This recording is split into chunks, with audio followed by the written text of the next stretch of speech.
If your child struggles with ADHD related focus, concentration, and behavioral challenges, then this is the first few months of school is really often the most toughest time for you and your family by far. It's harder for a child with an ADHD brain to establish good routines and habits for day-to-day things like studying, getting homework done and turned in, falling asleep, and staying on task. So as the weeks pile up and we start to get back into the thick of the school year here, things can really start to get tough with poor grades, behavioral problems, and more. Now add in the onslaught of Halloween candy and all the holiday parties and treats coming up in the next 2 months. And this time of year is really when ADHD challenges can really be the hardest. So this video, it's for parents who want their ADHD child, child that struggles with focus and attention to absolutely thrive and overcome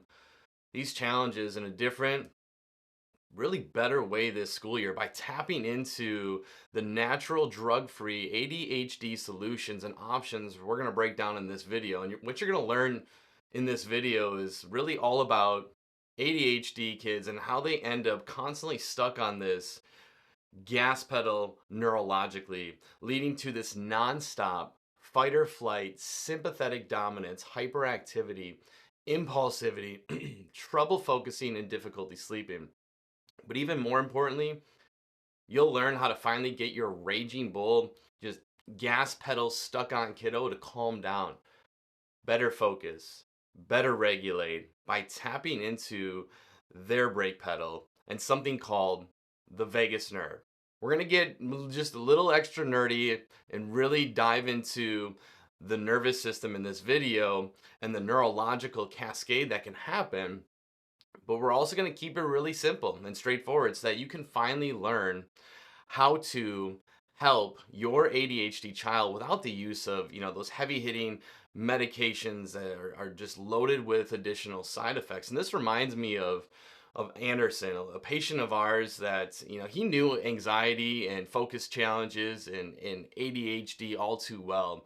And they were evident as early in his life from the first grade on. The anxiety kept him up night after night while the ADHD kept him distracted in school. And because he was distracted during the day, his grades, his schoolwork, just it made him worry even more. And this was a relentless cycle for Anderson. So he was put on stimulants and more medication and tried counseling and rewards and diet changes and detoxes and supplements, you name it, which ultimately prove themselves to be really unsuccessful. And on top of all this anxiety weighing down this tremendous kiddo, there was severe environmental allergies. And that was a huge additional challenge that he was struggling with. So he fought through many of these illnesses, including pneumonia, and he began breathing treatments because his nervous system was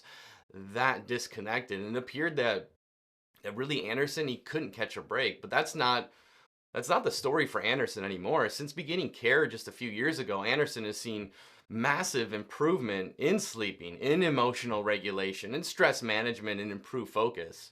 And how that changed was really through neurologically focused adjustments that were administered. They assisted Anderson's nervous system to calm down, to begin to regulate his mood, his emotions more effectively, allowing for him to focus for longer periods of time during the school day and sleep more soundly and tackle sickness when it arose.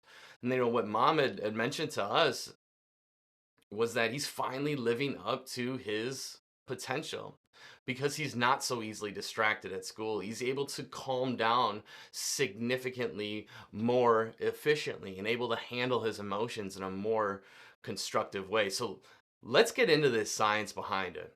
There's 5 different ways that ADHD can have a significant and negative impact on a child's performance in school. And number 1 being really just difficulty focusing and sustaining attention. Children with ADHD They often struggle with maintaining focus and attention on tasks, including schoolwork, and an overactive sympathetic nervous system can exacerbate this issue, leading to increased distractibility. In a classroom setting, they may find it challenging to concentrate on lessons, leading to, missed instructions or difficulty completing assignments. The second way in which this can really show up is really just impulsivity and impaired decision making. So a sympathetic dominant nervous system can contribute to this impulsive type behavior. So children with ADHD may act on their impulses without really considering the consequences behind those actions. So in a school environment, this can manifest as, I don't know, speaking out of turn, right? Disruptive behavior or difficulty following classroom rules, all of which can hinder their learning and disrupt the learning experiences for others. The third way is really just the restlessness and the hyperactivity. So some children with this challenge, they exhibit hyperactivity, which can be exacerbated by this sympathetic, this stuck nervous system, this fight or flight nervous system.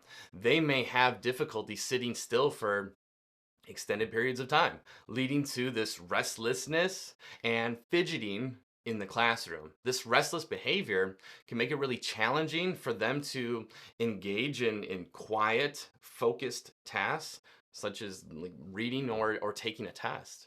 The fourth way in which this can really show up is through poor time management. And don't we all just kind of struggle with that poor time management in organization? But children that have ADHD, they often struggle with this, with time management and organizational skills, because an overactive sympathetic nervous system can make it harder for them to plan, prioritize, and complete tasks within set time frames. So this can result in missed deadlines, forgotten assignments, and just really a sense of frustration or inadequacy in school. And really the fifth way in which this can present itself in a negative way is through emotional dysregulation. So an overactive sympathetic nervous system can contribute to this is emotional dysregulation, including, this heightened stress response. So children with ADHD may be more prone to frustration, anxiety, and mood swings too, especially in a school setting.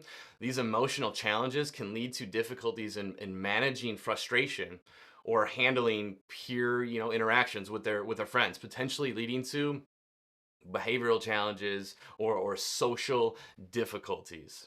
Okay, so each different challenge is really caused by the same thing, and you may have heard this once or twice when I was going through things, that it really comes down to a sympathetic nervous system. So the most frustrating thing about ADHD is that it causes such a multitude of challenges in day-to-day life, most especially at school. But in the same breath, what is actually like the good news is that we often get to share with parents it's all caused by the same thing, an overactive and an excessively stimulated sympathetic fight or flight side of the nervous system. So when the nervous system is stuck on this sympathetic overdrive, this gas pedal, versus having, the brake pedal or vagus nerve being shut down, we refer to this side of the nervous system in our office as the gas pedal. And we find that about 90% of the kids that we see have had their brain and nervous system really stuck this way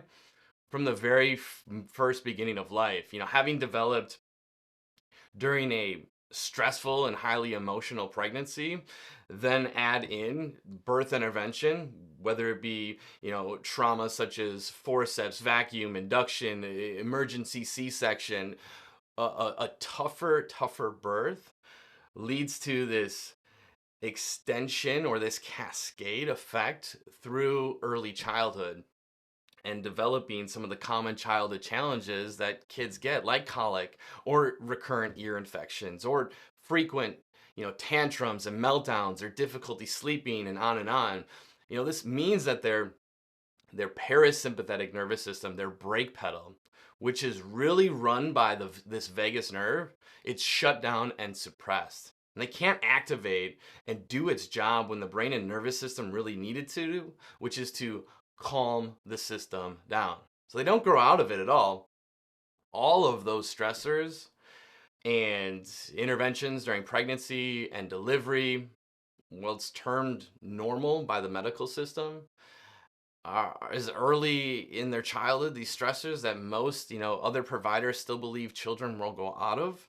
That simply just isn't the case. And the research and neurology shows us that instead of many of these kids they don't grow out of, but they grow into significantly bigger neurological challenges later in life. So if your child is struggling just really big time right now as the school year turns into the holiday season, and you don't want to medicate them or continue just to add in higher doses of different drugs, then learning more about neurologically focused chiropractic care that we provide at Rising Health Family Chiropractic is your best next step. We don't seek to treat or cure ADHD, but instead we like to tap into the incredible potential of your child's nervous system and seek to really make this crazy neurologically focused adjustment that's so calming that will activate the brake pedal side of their brain and nervous system, helping them to finally